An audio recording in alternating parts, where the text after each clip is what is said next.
నమస్తే, నేను Kavitha. Welcome to iDream News. High expectations, భారీ బడ్జెట్, మల్టిపుల్ స్టార్స్తో మల్టీ లాంగ్వేజ్లో వస్తున్నటువంటి పాన్ ఇండియా మూవీ కల్కి 2898. నిన్న సాయంత్రం ట్రైలర్ రిలీజ్ అయింది. మిలియన్స్లో వ్యూస్ వస్తున్నాయి. ఓవరాల్గా కల్కి మూవీని ఎలా చూడొచ్చు? ఇది కేవలం మైథలాజికల్ మూవీయా, సైంటిఫిక్ ఫిక్షనా, లేకపోతే ఊహాజనితమైనటువంటి కాలానికి తగ్గటువంటి మూవీయా? మనతో పాటుగా ఉన్నారు senior journalist, film critic Bharadwaj గారు. భరద్వాజ గారు, నమస్కారం అండి. నమస్తే అండి. సో కాశీతో మొదలైంది ఈ యుద్ధం అనేది, అంటే మన ట్రైలర్ అనేది. అందులో యుద్ధాలు కనిపిస్తున్నాయి, మరో కొత్త లోకం, ప్రపంచం, సృష్టి, ఇవన్నీ కనిపిస్తున్నాయి. దీంతో పాటుగా ప్రభాస్కి సంబంధించినటువంటి ఆయన ట్రాక్ రికార్డ్ని కూడా చూపిస్తున్నారు. ఓవరాల్గా ట్రైలర్ అనేది ఎలా అనిపించింది సార్ మీకు? అంటే ఒక మిక్స్డ్ ఎక్స్పీరియన్స్. అంటే తెలుగు తెర మీద ఇలాంటి సినిమా ఇంతకు ముందు రాలేదు.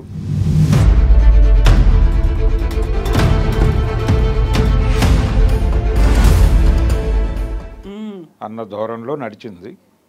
అంటే అభిమానులకి పూర్తిగా తృప్తినిచ్చిందా అనేది అనుమానమే. ఎందుకలా? అంటే ప్రభాస్ కోసం చూశారు ఇది. ప్రభాస్ చాలా తక్కువ కనిపించాడు ట్రైలర్లో. అలాగే నేరేషన్ ఎక్కువైంది. ఆ నేరేటివ్లో అమితాబ్ బచ్చన్ ఎక్కువ కనిపించాడు. అంటే స్పేస్ ఎక్కువ అమితాబ్కి వెళ్ళిపోయింది.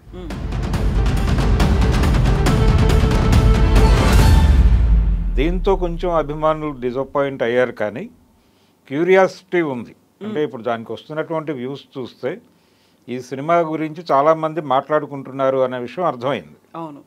సో వాళ్ళు ఇది ట్రయల్ రన్గానే చూశారు. ట్రయల్ రన్ చేశారు. సో చాలామంది ఈ సినిమా కోసం యాంగ్జైటీతో ఉన్నారు అనేది ఒక రికార్డు, ఒక కొలబద్ద వచ్చింది వాళ్ళకి. దీన్ని బట్టి ఇక్కడ నుంచి దాని ప్రమోషనల్ యాక్టివిటీస్ పెంచాలి టోటల్గా. అంటే ఇది ఇందాక మీరు అన్నారు, ఇది ఫిక్షనా లేకపోతే పురాణమా లేకపోతే ఇంకేమిటి అని. కాలానికి తగ్గ తీసినారు అంతే. అంటే ఇది విచిత్రమైనటువంటి పోకడ. టైమ్ మిషన్ అనేటువంటి కాన్సెప్ట్తో గతంలో సంగీతం శ్రీనివాసరావు గారు సినిమా తీశారు, ఆదిత్య 369. అవును. ఆయన ఈ సినిమా స్క్రిప్ట్లో కూర్చున్నారు. ఆయన కంట్రిబ్యూషన్ ఉంది దీనిలో. నిజానికి ఆయన దానికి ఆదిత్యకి సీక్వెల్ తీయాలనుకున్నాడు, అనుకుని డ్రాప్ అయింది. అది రకరకాల కారణాల చేత. బహుశా ఆ జ్ఞానం దీనిలోకి వచ్చి ఉండొచ్చు అనేది ఒక డౌట్. అందుకని మీకు మైథలాజికల్ టచ్ కనిపిస్తోంది స్క్రిప్ట్లో. అంటే అమితాబ్ క్యారెక్టర్ డిజైనింగ్, ఆ క్యారెక్టర్ డిజైనింగ్, ఆ కన్ను, అశ్వత్థామ అనేటువంటిది ఆల్రెడీ మార్కెట్లోకి వాళ్ళే కావాలని పంప్ చేశారు.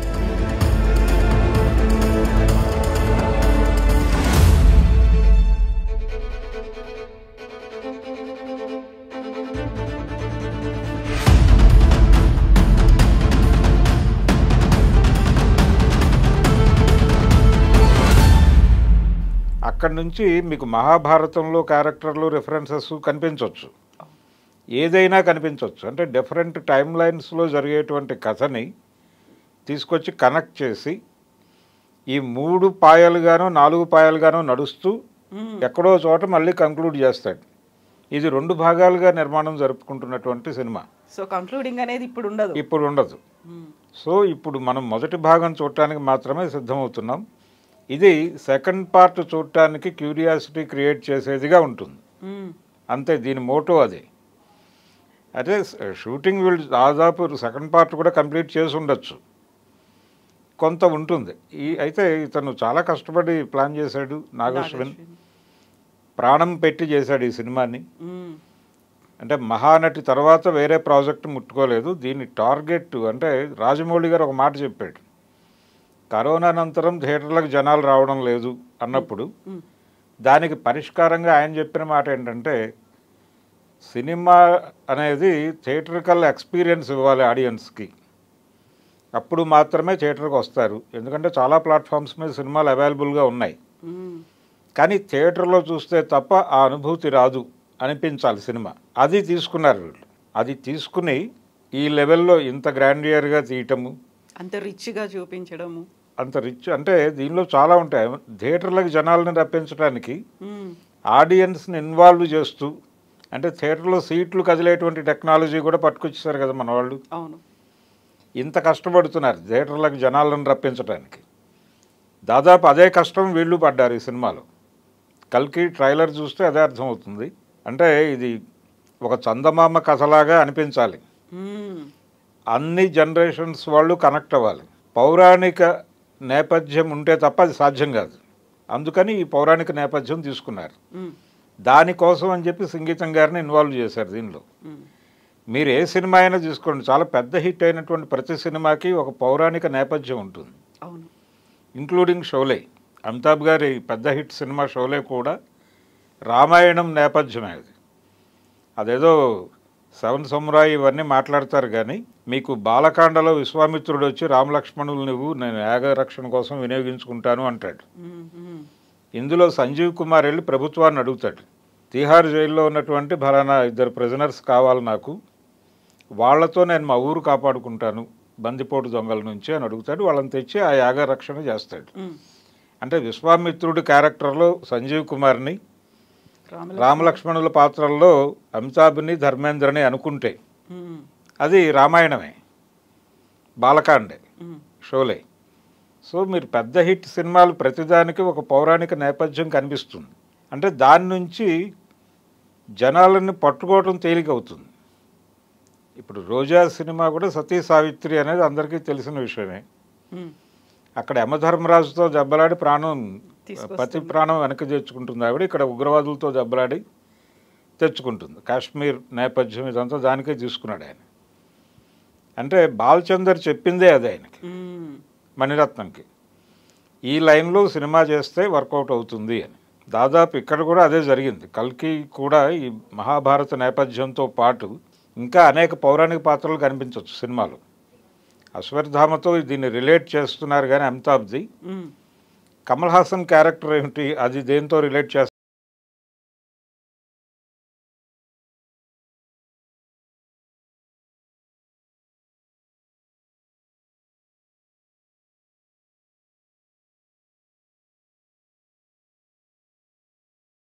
కనిపిస్తున్నాడు సినిమాలో అనేది అర్థమైంది ట్రైలర్లోను. వాళ్ళు కూడా అదే చెప్పారు, కమల్ హాసన్ కూడా అదే చెప్పాడు, నేను కొంచెం నెగిటివ్ షేడ్లో కనిపించబోతున్నాను అని. కమల్ హాసన్ గతంలో నెగిటివ్ షేడ్లో చేసిన సినిమా ఒకటి ఉంది, అభయ్ అని. ఈ గెటప్ కొంచెం అభయ్ దగ్గరగా కనిపించింది, అభయ్ అడ్వాన్స్మెంట్గా కనిపించింది ఇందులో క్యారెక్టర్. రెండోది ఇంకా చాలా అంటే జనాలు ఊహకి అందనటువంటి చాలా ట్విస్టులు ఉండే అవకాశం ఉంది అనేది కూడా బయటకు వచ్చింది ఇప్పుడు ఈ ట్రైలర్ బయటకు వచ్చిన తర్వాత. అందులో దీపికతో ఒక డైలాగ్ ఉంటుంది, నువ్వు కనబోయేటువంటి బిడ్డ మామూలు శిశువు కాదు అని చెప్పి ఒక చిన్న బిల్డప్ ఇస్తాడు ఆయన. అది ప్రభాస్ అని అనుకోవడానికి అవకాశం కనిపించట్లేదు ఆ ట్రైలర్లో. అంటే ఇంకొక క్యారెక్టర్ ఏదో ఒక ట్విస్ట్ మళ్ళీ కనిపిస్తుంది అక్కడ, ఎవరినో అక్కడ ఇంట్రడ్యూస్ చేయబోతున్నాడు డైరెక్టరు. అంటే ఒక సర్ప్రైజ్, ఒక సర్ప్రైజ్ ఏదో ఉండబోతోంది ఆ డైలాగ్ వెనకాల అనేది అనిపిస్తుంది. ఆయన ఎవరినైనా తీసుకురావచ్చు ఆ క్యారెక్టర్లోకి. సరికొత్త యంగ్ జనరేషన్లో ఉన్న యంగ్ జనరేషన్లో విజయ్ దేవరకొండ వస్తాడా, లేకపోతే ఆయనకి కలిసి వచ్చిన నాని వస్తాడా, ఇలా రకరకాల ఎవరి ఊహల్లో వాళ్ళు వెళ్తున్నారు. అయితే ఒకటే డిసప్పాయింట్మెంట్ ఏంటంటే ప్రభాస్ స్పేస్ తక్కువ ఉంది ట్రైలర్లో అనేది ఒకటే. అది హుక్ చేసి ఉండొచ్చు వాళ్ళకి వాంటెడ్గానే దాన్ని ఆపి ఇంకా చాలా పని ఉంది వాళ్ళకి, చాలా ప్రమోషనల్ యాక్టివిటీస్ చాలా ఉన్నాయి. ఇది మొదటి ట్రైలర్ కాబట్టి ఈ మేరకు చెప్పాలి అని అనుకున్నారు వాళ్ళు, ఆ మేరకే ఫిక్స్ అయ్యి డిజైన్ చేశారు. ఇది ఇందులో అంటే వాళ్ళ టార్గెట్ వచ్చేసి టోటల్, ఇది మీరు ఇందాక పాన్ ఇండియా అన్నారు, పాన్ ఇండియా కాదు, ఇది పాన్ వరల్డ్.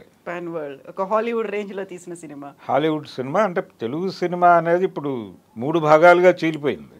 ఒకటి పాన్ వరల్డ్ సినిమా, ఒకటి పాన్ ఇండియా సినిమా, ఒకటి లోకల్ సినిమాగా మారిపోయింది. లోకల్ సినిమా ఇక్కడ మార్కెట్కి టార్గెట్ చేసి తీసే సినిమాలు. హీరోలు కూడా అలాగే మారిపోయారు, పాన్ ఇండియా హీరోలు, పాన్ వరల్డ్ హీరోలు.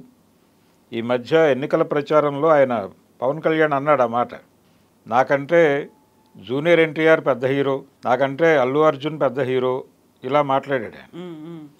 ఎక్కడి నుంచి పెద్ద హీరోలు ఉద్భవించారంటే వీళ్ళ మార్కెట్ డిసైడ్ చేస్తుంది. ఆ రేంజ్ ఏంటి అనేది. ఆ రేంజ్ ఏంటది. రామ్ చరణ్ కూడా నాకంటే పెద్ద హీరో అన్నాడు ఆయన. అంటే వీళ్ళు RRR సినిమా ద్వారా ప్రపంచ మార్కెట్కి పరిచయం అయ్యారు. సో వాళ్ళ రేంజ్ అది. ఇప్పటి వరకు రజనీకాంత్కి మాత్రమే బయట మార్కెట్ ఉండేది, ఓవర్సీస్ మార్కెట్ కొంచెం ఎక్కువ ఉండేది. జపాన్లోనూ అక్కడ ఆయన సినిమాలు డబ్ చేసి వేస్తే నడిచాయి.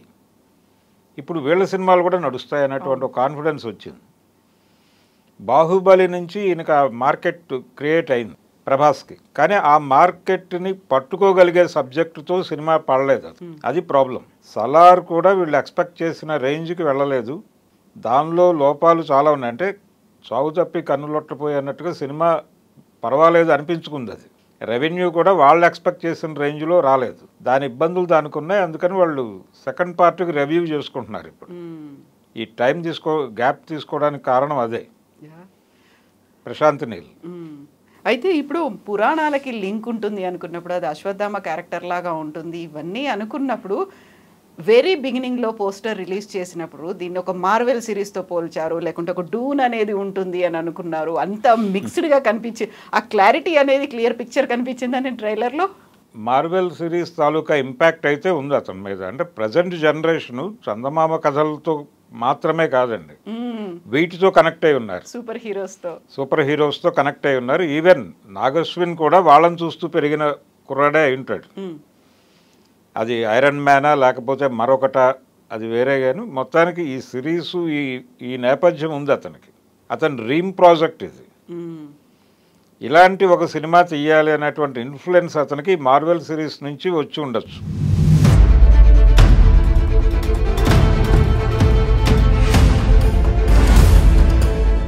అందుకని ప్రభాస్ క్యారెక్టరు, ఆ కారు, ఆ బుజ్జి, ఇవన్నీ ఆ డిజైన్లో నడిచింది ఆ క్యారెక్టర్ వరకు. అయితే ఇది మాత్రమే జనాల్ని హుక్ చేయదు అనేది ఒక నమ్మకం ఉంది అతనికి. అందుకని పురాణాలని నేపథ్యంగా తీసుకున్నాడు అంతే. భారతీయ పురాణాలని నేపథ్యంగా తీసుకుని ఒక మార్వెల్ సిరీసే చేశాడు అతను. టోటల్ సినిమా చూస్తే మీకు ఆ ఎక్స్పీరియన్స్ వస్తుంది. ఇలాంటి ఆలోచనతోనే ఆ సినిమాని ఆదిపురుష్ డిజైనింగ్లో కూడా ఈ ప్రభావం కనిపిస్తుంది. ఈ మార్వెల్ సిరీస్ తాలూకా ప్రభావం కనిపిస్తుంది ఆ డైరెక్టర్ మీద కూడా. అది సెట్ అవ్వలేదు. అంటే పూర్తిగా వాళ్ళు రామాయణాన్ని ఆధోరణలో చెప్పే ప్రయత్నం చేయడంతో జనాలు దాన్ని రిజెక్ట్ చేసే పరిస్థితి వచ్చింది. ఇప్పుడు అది కాదు. ఇది కేవలం పౌరాణిక నేపథ్యం కనిపిస్తుంది. మీకు ఆ రెఫరెన్సెస్ ఎక్కడో వెలుగుతాయి అంతే. ఇది మనం చదువుకున్నాము, ఇది విన్నాము అనేది అంతే. ఎక్కడ విన్నాము అనేది మీరు రెఫరెన్స్లోకి వెళితే మీకు తడుతుంది. ఇది భారతం నుంచి చూసాము, లేకపోతే రామాయణంలో విన్నాము, మరో చోట విన్నాము, ఇంకో పురాణంలో విన్నామని అనిపిస్తుంది అంతే. ఆ రెఫరెన్సెస్ మీకు స్ఫురించేలాగా సినిమా ఉంటుంది అంతే. మిగిలిందంతా మార్వెల్ సిరీస్ గోలై. ఇది పిల్లల్ని అలాగే పెద్దవాళ్ళని అంటే 3-4 జనరేషన్స్ని థియేటర్కి రప్పించేటువంటి ప్రయత్నం చేస్తున్నారు వీళ్ళు. అది కనిపించింది, ఆ కష్టం కనిపించింది ట్రైలర్లో. రెండోది, ఈయనకు ఒక చేదు అనుభవం ఉంది అశ్విని దత్కి. గతంలో మెహర్ రమేష్, ఎన్టీఆర్లతో ఆయన చేసినటువంటి ఒక ప్రయోగం చాలా పెద్ద డిజాస్టర్ని ఇచ్చింది ఆయనకి. ఆ చేదు అనుభవం ఈ సినిమాతో రాకూడదు అనే ఉద్దేశంతో ఆయన చాలా కేర్ తీసుకున్నాడు దీనిలో. అందుకని వీళ్ళందరినీ స్క్రిప్ట్లో ఇన్వాల్వ్ చేశారు. శ్రీనివాసరావు గారిని, ఇంకా సత్యానంద్, వీళ్ళందరూ కూర్చున్నారు దానిలో. కూర్చుని ఎవరి కంట్రిబ్యూషన్ వాళ్ళు చేశారు ఈ సినిమా బాగా రావాలి అని. అయితే మెయిన్ సోర్స్ అతనే, నాగశ్వినే. అతని డ్రీమే. అతను మార్వెల్ సిరీస్ నుంచి ప్రేరణ పొందాడు, దాని నుంచే ఈ ఐడియా జనరేట్ అయింది అనేది మాత్రం వాస్తవం. So biggest forces join for greatest battle అనే ఒక మాట అందులో మనకి వినిపించలేదు, కాకుంటే టెక్స్ట్ రూపంలో కనిపించింది. అది ఇంకొక ఎలివేషన్లా అనిపిస్తుంది. నెక్స్ట్ ఏముంటుంది అనేది. అంటే ఇది 2 భాగాలని అనుకున్నాం మనం. ఈ 2 భాగాల్లో ఈ మొదటి భాగం రెండో భాగానికి సన్నద్ధం చేయటమే, రెండో భాగం చూడటానికి సన్నద్ధం చేయటమే అనే విషయాన్ని రాజమౌళి గారు బాహుబలితో చెప్పాడు. సో ఇందులో కూడా కట్టప్ప లాంటి ఒక క్యారెక్టరు ఎందుకు, ఆ వెన్నుపోటు వెనకాల కథ ఏంటి అనేది ఒక డిస్కసివ్ పాయింట్గా మార్చేటువంటి ప్రయత్నం ఇందులో కూడా జరుగుతుంది. అయితే బాహుబలి అదొక జానపద తరహాలో వెళ్ళాడు ఆయన. ఈ నేపథ్యం తీసుకున్నాడు. అంటే ఈ బిగ్ సినిమా చెయ్యాలి, ప్రపంచ మార్కెట్ని పట్టుకోవాలి అనేటువంటి ప్రోగ్రాంలో చాలామంది డైరెక్టర్లు నిమగ్నమై ఉన్నారు ఇప్పుడు. ఈ నిమగ్నమైనటువంటి డైరెక్టర్లలో బాలీవుడ్లో జరిగినటువంటి ప్రయత్నాలు ఏవి వర్కౌట్ అవ్వలేదు. బ్రహ్మాస్త్ర అనే ఒక ప్రయోగం ఉంది, అది చాలా దారుణమైనటువంటి ఫెయిల్యూర్ చూశారు వాళ్ళు. కాబట్టి ఈ అనుభవాలన్నీ ఉన్నాయి. ఈ అనుభవాలన్నీ ఉండటం వలన ఆదిపురుష అనుభవం ఉంది. ఈ అనుభవాలన్నీ వాటి నుంచి కొన్ని గుణపాఠాలు నేర్చుకుని ఇది డిజైన్ చేశారు అని అయితే నాకు అనిపించింది నిన్నటి ట్రైలర్ చూస్తే. ఆ కేర్ కనిపించింది. డెఫినెట్గా సినిమా జనాల్ని అట్రాక్ట్ చేస్తుంది అనేటువంటి ఒక నమ్మకాన్ని ఇచ్చాడు ఆయన. పూర్తిగా జనాలకు రకరకాల అంచనాలు ఉన్నాయి సినిమా మీద. ఈ అంచనాలతో చూసిన వాళ్ళకి కొంచెం డిసప్పాయింట్మెంట్ ఉండొచ్చు, కానీ ఇది ముందు ఒక చిన్న రుచి చూపించడం కోసం వదిలింది. మొత్తం అన్నీ చూసిన తర్వాత ఈ అభిప్రాయం మారచ్చు. ఇంకా చాలా ఉన్నాయి కాబట్టి. అందులో ఇది ఓన్లీ ఫస్ట్ ట్రైలర్ మాత్రమే కాబట్టి. అయితే ఇప్పటి వరకు ఫ్యాన్స్లో ఒక ఆందోళన ఉంది, దీనికి బజ్ క్రియేట్ కావడం లేదు ఈ సినిమాకి అని. దాన్ని బద్దలు కొట్టారు వీళ్ళు వ్యూస్ ద్వారా. అవును, అంటే చాలామంది చాలా ఈగర్గా ఉన్నారు ఈ సినిమా చూడటానికి అనేది అయితే వాళ్ళు ఆ నెంబర్ చూపించగలిగారు. అవును, ప్రపంచవ్యాప్తంగా. ప్రపంచంలో అంటే ఇండియన్ మైథాలజీకి సంబంధించిన ఇన్ఫ్లుయెన్స్ వెస్ట్లో కూడా ఉంది. సో ఆ ఆడియన్స్ని కూడా దీని నుంచి క్యాప్చర్ చేయాలనేది ఒక వ్యూహం ఉంది వీళ్ళకి. అందుకని ఈ క్యారెక్టర్స్ని నెమ్మదిగా పరిచయం చేసేటువంటి కార్యక్రమం ఒకటి జరుగుతుంది ఇప్పుడు. జరిగి నెమ్మదిగా జనాల్ని ఈ సబ్జెక్టుతో సింక్ చేసి థియేటర్లకు రప్పించి ఒక పాన్ వరల్డ్ సినిమాగానే దీన్ని ఒక పెద్ద సక్సెస్ కొట్టే ప్రయత్నంలో ఉన్నాడు ఆయన నాగశ్విన్. డెఫినెట్గా అతని ప్రయత్నం వర్కౌట్ అవుతుంది అదే అనిపించింది నన్ను ట్రైలర్ చూస్తే. సో ఇప్పటిదాకా మనం చూసిన ఈ మార్వెల్ సిరీస్లు కావచ్చు, లేకుంటే సూపర్ హీరోస్కి సంబంధించినటువంటి అన్ని సినిమాల్లో కూడా ఒక స్పెషల్ వెహికల్ అనేది కనిపిస్తుంది. అది కార్ కావచ్చు, లేకుంటే బైక్ కావచ్చు, ఇంకోటి ఏదైనా. దీనికోసం మహేంద్ర స్పెషల్గా డిజైన్ చేసినటువంటి బుజ్జి అనే దాన్ని కూడా, ఆ క్యారెక్టర్ ఇంట్రడక్షన్ కూడా భలే అనిపించింది అసలు. అంటే ఈ బుజ్జి అనే అంటే ఆ పేరు డిజైన్ చేయటం వెనకాల కూడా శంకర్ ప్రభావం కనిపిస్తుంది. అంటే శంకర్ కూడా ఇదే ధోరణి. అంటే ఆయన జనాలలో నానినటువంటి ఒక అంశాన్ని తీసుకుని దాన్ని అద్భుత రసంలో చెప్తాడు. చాలా ఎగ్జాగరేట్ చేసి చెప్తాడు విషయాన్ని. చెప్పదలుచుకున్న విషయం కంటే కూడా ఆయన చెప్పే పద్ధతి, నేరేషన్ చాలా అద్భుత రసంలో పెడతాడు ఆయన. అలా వెళ్ళటం ద్వారా జనాల్ని థియేటర్లకు రప్పించాలనేది ఆయన వ్యూహం. అది కూడా మార్కెటే. అంటే వీళ్ళందరూ అంటే రాజమౌళి దగ్గర నుంచి ఒక డిజైనింగ్ జరిగింది, మార్కెట్ డిజైనింగ్. మార్కెట్ మౌళి అనొచ్చు అతన్ని, రాజమౌళిని. అంటే మనం క్వాలిటీ సినిమా తీయాలంటే బడ్జెట్ పెరగాలి. ఎక్కువ బడ్జెట్ పెట్టాలంటే మనం మార్కెట్ గ్యారంటీ చూపించాలి ప్రొడ్యూసర్కి. అందుకని మన సబ్జెక్టు అలా ఉండాలి. ఆ తరహా ధోరణిలో వెళ్తున్నాడు ఆయన. RRR కావచ్చు, బాహుబలి కావచ్చు, ఇవన్నీ ఆ ధోరణిలో డిజైన్ చేసిన సినిమాలే. అన్నిట్లోనూ మీకు నేల విడిచి సాము చేయటం కనిపిస్తుంది. ఇందులో కూడా ఆ ధోరణి ఉంది ఈ సినిమాలో కూడా. ఈ బుజ్జి అనే క్యారెక్టర్ చిట్టి అనిపిస్తుంది వెంటనే. రోబోలో చిట్టి, అందుకని బుజ్జి ఈ ధోరణి. అంటే వీళ్ళందరినీ స్టడీ చేశాడు ఈయన నాగశ్విన్. ఏ పేర్లకి జనాలు ఇమ్మీడియట్గా కనెక్ట్ అవుతారు అనేది. చిట్టి అనే పేరు జనరల్గా అందరూ ఇళ్లలో నానేటువంటి పేరు అది. అలాగే బుజ్జి అనే పేరు కూడా ఇళ్లలో నానే పేరు అది. అందుకని ఆ పేరు చూస్ చేసుకున్నాడు ఆయన. అలా ఆ కారు డిజైనింగు అదేమో మార్వెల్ సిరీస్ ధోరణిలో ఉంది. అది దాని పేరేమో బుజ్జి. దాంతో కాన్వర్జేషన్ అంతా కూడా ఆయన అదే ధోరణిలో నడుస్తుంది. మీకు ఒక చిన్న డౌట్ వస్తుంది అప్పుడు ఆ కాన్వర్జేషన్ వింటుంటే. మనం Marvel series Telugu dubbing version, అవును కదా, ఇంపాక్ట్ కూడా కనిపిస్తుంది. ఏంటి ఇలా అనిపిస్తోంది అని చిన్న ఇది ఎక్కడో అది గుర్తొస్తుంది. ఐరన్ మ్యాన్ ఏదో డబ్బుడ్ వెర్షన్ చూస్తున్న అనుభూతి కలిగే ప్రమాదం ఉంది. కానీ వీళ్ళ ధోరణి అదే కాబట్టి అది నడిచిపోయింది, జనాలు చూసేస్తారు, అది నో ప్రాబ్లం. అంటే ఆయన చాలా క్లారిటీతో ఉన్నాడు. తన వ్యూవర్స్ ఎవరు, ప్రేక్షకులు ఎవరు అనేది పూర్తి క్లారిటీతో ఉన్నాడు.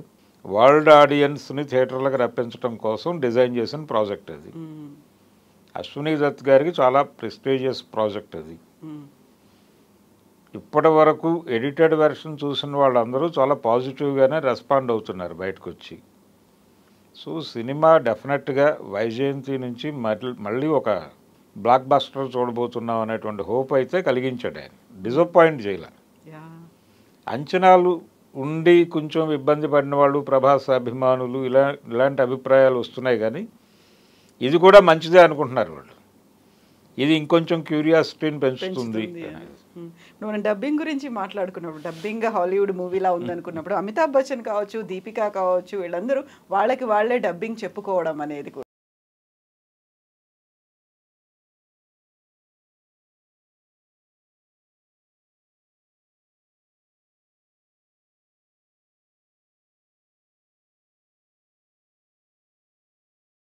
ఈ ఛాయలు కనిపించకూడదు అనే ప్రయత్నం అది.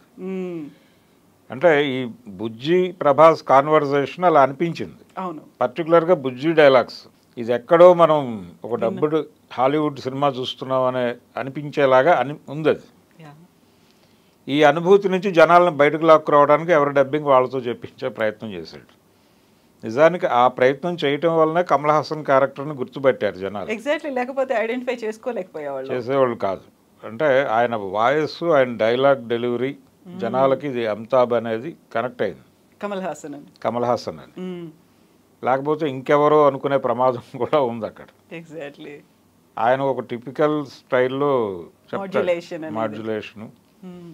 రెండోది ఆ డైలాగ్ చెప్పడంలో కూడా ఆయన మీద అభయ్ ప్రభావం కనిపించింది. అందుకని అభయ్, కమల్ హాసన్. సో ఎప్పుడెప్పుడు అని ఎదురు చూస్తున్నారు. మొత్తానికైతే ట్రైలర్ వచ్చింది అండ్ రిలీజ్ డేట్ కూడా అనౌన్స్ చేసేసారు కాబట్టి, అందులోనే వచ్చింది కాబట్టి ఈ ఎలివేషన్స్ ఎక్స్పెక్టేషన్స్ని మ్యాచ్ అవుతుందా, అంతకు మించి ఉంటుందా అనేది జస్ట్ వెయిట్ చేయాల్సిందే. అయితే ఇది హై బడ్జెట్ సినిమా అంటే ఇప్పుడు తెలుగు సినిమా 100 కోట్లు వస్తే చాలు అనుకున్న రోజులు 100 కోట్లు మించి బడ్జెట్టే పెడుతున్నారు. 300 కోట్ల వరకు బడ్జెట్ పెట్టినా పర్వాలేదు. అంటే 1500 కోట్ల టార్గెట్ ఇది. అంటే బాహుబలి పార్ట్ 2 1500 కోట్లు కలెక్ట్ చేయగలిగింది. ఆ 1500 కోట్ల మార్క్ ఇప్పటివరకు ఎవరూ రీచ్ కాలేదు. ఈ సినిమాతో రీచ్ అవ్వాలనేది ఒక ప్రయత్నం, ఎవరి ప్రయత్నాలు వాళ్ళు చేస్తున్నారు. RRR కూడా 1200 దగ్గర ఆగిపోయింది. సో ఇప్పుడు ఈ సినిమాతో బాహుబలి రికార్డు కొట్టాలనేది కూడా ఒక ప్రోగ్రామ్ ఉంది వీళ్ళకి. చూడాలి ఏ మేరకు సక్సెస్ అవుతారనేది చూడాలి. బాహుబలితో పాటుగా RRRకి సంబంధించి ఆస్కార్ అవార్డు కూడా, సో అది కూడా టార్గెట్గా ఏమైనా పెట్టుకున్నారా? డెఫినెట్గా అండి, అందరికీ ఉంది ఇది. ఇప్పుడు పాన్ ఇండియా మార్కెట్లోకి ఎంట్రీ ఇచ్చినటువంటి ప్రతి డైరెక్టర్ డ్రీము అదే. అంటే ప్రతి ఒక్కళ్ళకి ఒక టార్గెట్ ఫిక్స్ చేశాడు ఆయన రాజమౌళి. సినిమాని ఎలా ప్రమోట్ చేయాలి అనేది కూడా. RRRని అది ఆస్కార్ కోసం ఆయన ఏదో చాలా డబ్బులు ఖర్చు పెట్టాడు అని అన్నారు, కానీ ఆ ఖర్చు ఎక్కడ పెట్టారంటే వాళ్ళు వెళ్ళి అక్కడ చూపించాలి అందరికీ, సినిమాని పరిచయం చేయాలి. ఈ పరిచయం చేయటం కోసం పెట్టిన ఖర్చు అది ఓటర్స్కి కావచ్చు, కమిటీలకు కావచ్చు, వీళ్ళందరికీ అందరికీ తీసుకెళ్ళి పరిచయం చేశారు కంటెంట్ని. ఈ పరిచయం చేయటము ఇవన్నీ కూడా విండో ఓపెన్ అయింది అందరికీ, మనం ఎలా ప్రమోట్ చేయాలి సినిమాని అనేది. ఇప్పుడు ఆ ధోరణిలోనే వీళ్ళందరూ ఎంత బ్రాడ్గా యూటిలైజ్ చేసుకుంటారు. సుకుమార్కి కూడా ఉంది ఆ ప్రోగ్రామ్. ఇప్పుడు పుష్ప టైంలో, అది నడుస్తున్న టైంలో వీళ్ళకి ఆస్కారు ఈ వ్యవహారం అంతా నడిచింది. సో ఇప్పుడు దాని నుంచి అంటే ఆస్కార్ కొట్టకపోయినప్పటికీ ఒక సంతృప్తి ఏంటంటే తనకి జాతీయ ఉత్తమ నటుడిగా అదే సినిమాకి రావడం అనేది, ఆ సినిమాకి రావటం, పుష్పకి రావటంతో అది వాళ్ళు తృప్తి చెందారు. ఇప్పుడు వీళ్ళకి కూడా అలాంటి అవార్డు ఒకటి కావాలి. ఈ కష్టానికి ఒక గుర్తింపు కోరుకుంటారు కదా న్యాచురల్గా, అది రావాలనేది అంబిషన్ కూడా ఉంది వాళ్ళకి. ఆ ప్రయత్నాలు చేయటానికి మార్గం ఏమిటనేది ఆయన చెప్పాడు రాజమౌళి. ఇది కూడా డెఫినెట్గా ప్రపంచ వేదికల మీద పరిచయం కార్యక్రమం ఇవన్నీ జరుగుతాయి. ఆల్రెడీ ప్రభాస్ తెలుసు ప్రపంచంలో, అందుకని ఈజీగానే వీళ్ళు చేయగలుగుతారు అది. Yes sir, thank you so much. ఏమవుతుంది, ఎలా రిలీజ్ తర్వాత మళ్ళీ అంచనాలు ఇవన్నీ అవన్నీ మించి ఉన్నాయా చూద్దాం sir. Thank you so much Bharadwaja garu. Thank you.